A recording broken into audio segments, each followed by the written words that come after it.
Et bonjour à tous les amis, je reviens des courses, je viens de faire le marché et aujourd'hui je vais vous montrer comment faire un bon réflexe au risotto. C'est parti!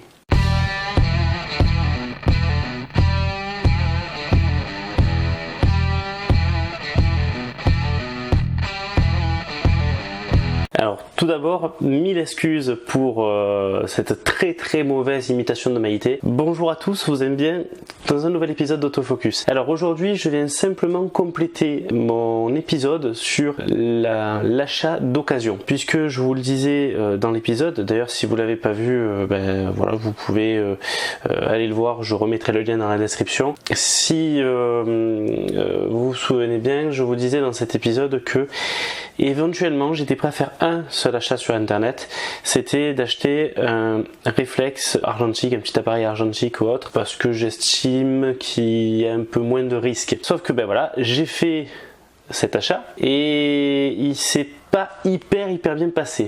Enfin, c'est pas non plus la catastrophe, mais voilà. Donc c'est preuve en est. Voilà, mon premier essai, il est pas hyper concluant. Pareil, je l'ai quand même conservé, j'ai quand même gardé parce que j'ai réussi à rattraper un peu le coup. Et je vais vous expliquer, ce que j'ai fait. Donc, l'appareil c'est celui-ci. C'est un Fujica AX3, vraiment très chouette, une superbe ergonomie. Je ferai, je pense, mais je sais pas encore quand, mais je ferai un épisode vraiment consacré à ce petit bijou. Voilà, mais là je suis encore en pleine phase de test, j'ai mis à peine la première pellicule dedans, donc je sais pas du tout ce que ça va donner. Mais en tout cas, de manière générale, je suis relativement content au niveau de l'ergonomie, au niveau des différentes possibilités qu'il nous offre. Si vous n'avez pas vu mon épisode où je vous parle de l'argentique, en vous disant que je m'y mets, allez le voir éventuellement, je vous mets le lien dans la description. Je vous avais parlé de deux appareils, le Nikon F401X et le petit compact Hacking SC que je continue d'utiliser, que je continue à tester avec différentes pellicules. Donc voilà, c'est le projet en fait. Projet entre guillemets avance, donc j'espère pouvoir justement vous présenter d'ici la fin d'année mes différents retours sur ces objets et sur les pellicules. Alors ce qui s'est passé sur ce petit appareil photo, c'est que en fait je l'ai reçu de manière générale, aspect bon état. Il avait ici il était un petit peu abîmé, là on voit qu'il y a des petites traces de coups, mais c'est normal, il date de 81 celui-là, donc c'est normal, on n'achète pas un appareil neuf. Mais en fait les soucis qu'il avait, il y avait deux points qui m'ont énormément dérangé. Donc je l'ai acheté sur eBay, pour la petite histoire uniquement 20 €, ce qui est pas très cher pour ce que c'est, parce qu'il était vendu aux alentours des 60 ou 110 € avec la plupart des autres vendeurs. Et ben en fait j'aurais dû me méfier quand même, mais je suis allé, il avait l'air, les photos et tout ça, ça avait l'air d'aller. Et en fait il y a quelque chose qu'on ne peut pas voir sur les photos, c'est l'odeur.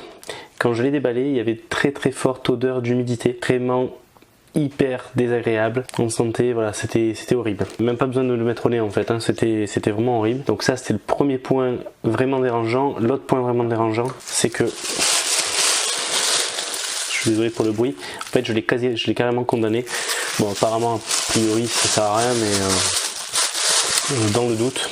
Alors vous entendez un peu ma voix qui part un peu en freestyle. Je suis encore un petit peu malade là, je me suis fait une bonne petite sinusite pendant une semaine et là elle traîne un peu. Alors vous voyez, je l'ai laissé carrément dedans. C'est l'objectif qui était vendu avec, donc le Fujinon 1.6, et en fait il y a des champignons à l'intérieur. Alors a priori ça se nettoie super bien, c'est pour ça qu'au cas où je l'ai gardé, si un jour j'y arrive et que je me sens de le faire. En tout cas en voulant commencer à enlever en fait toute cette partie là, en fait je l'ai un petit peu abîmé, mais bon c'est pas grand chose, hein, c'est rien, on s'en fout ça. Voilà, en fait pas réussi à le rattraper. Du coup il me fallait quand même un objectif en très bon état, donc j'ai retenté le coup derrière. Je suis allé acheter en fait, là j'ai eu pour 8 €. C'est le même, sauf que c'est le 1.9. Et en fait, moi ça me va très bien, j'ai pas besoin d'un truc. Enfin, pour ça, voilà, j'ai pas besoin d'avoir le 1.6. J'ai pris le 1.9, 8 ou 9 € sur eBay. Donc voilà, donc au total il m'est revenu moins de 30 € quand même, avec les frais de port. Donc moins de 30 €. Ça va, mais voilà, il y avait toujours quand même cette odeur d'humidité. Donc celui-là, bon ben voilà, je l'ai mis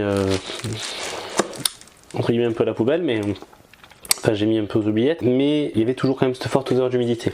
Alors j'ai testé plusieurs choses et en fait en réalité il y en a que, en fait c'est ce mélange de choses qui en fait que ça a marché. Alors j'avais posté sur la page des tipeurs de Montiréflex, on en avait énormément rigolé, c'est que en fait je l'avais mis dans du riz.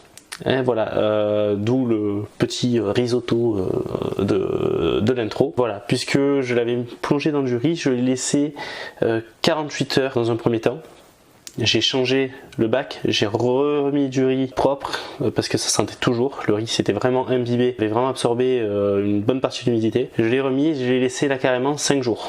5 jours et il y avait encore cette forte odeur. Donc ensuite ce que j'ai fait c'est que bon, elle s'est déjà bien atténuée, mais voilà, il y en avait quand même. Ce que j'ai fait c'est qu'après j'ai acheté de l'alcool ménager et vous passez sur toutes les parties. Normalement vous n'êtes pas censé le mettre là puisque là c'est une sorte de cuir, vous n'êtes pas censé le mettre là, je l'ai quand même mis moi, tant qu'à faire il fallait y aller, j'y suis allé. J'ai réussi en fait en plus à nettoyer, à rattraper quelques points. Donc là en fait c'est juste, je sais même pas ce que c'est, ouais c'est un petit truc de plastique ou je sais pas quoi que j'ai laissé. Voilà, j'ai réussi en fait à vraiment bien le rattraper puisque là ici il était sale, là aussi, surtout ici.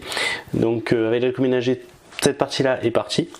Que voilà, ça c'était chouette. Sauf que voilà, après il y avait un mélange, il y avait un bon mélange humidité et alcool ménager, c'était enfin voilà, j'ai eu la tête comme ça. Ce que j'ai fait, c'est qu'ensuite, là, vu qu'ici c'est une petite partie en cuir, vous prenez il faut acheter du lait de cuir, hein, donc exprès. Et pareil, je l'ai passé plusieurs fois.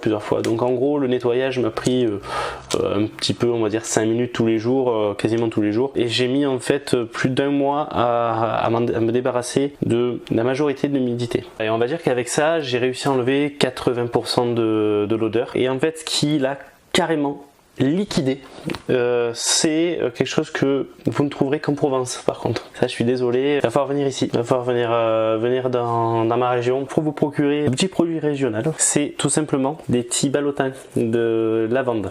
Et ce que j'ai fait, c'est que je l'ai laissé pendant donc ouais, je vous ai dit, moi en fait c'est une connerie. Je l'ai laissé donc 3 semaines où je l'ai nettoyé, voilà. Et en fait pendant une semaine, j'ai pris les ballotins, j'en avais plusieurs, que j'ai mis dans un sac complètement fermé avec ça renfermé dedans. Mais je peux vous dire qu'une semaine après, plus rien. Donc c'est génial. Venez à ma rencontre prendre des petits ballotins.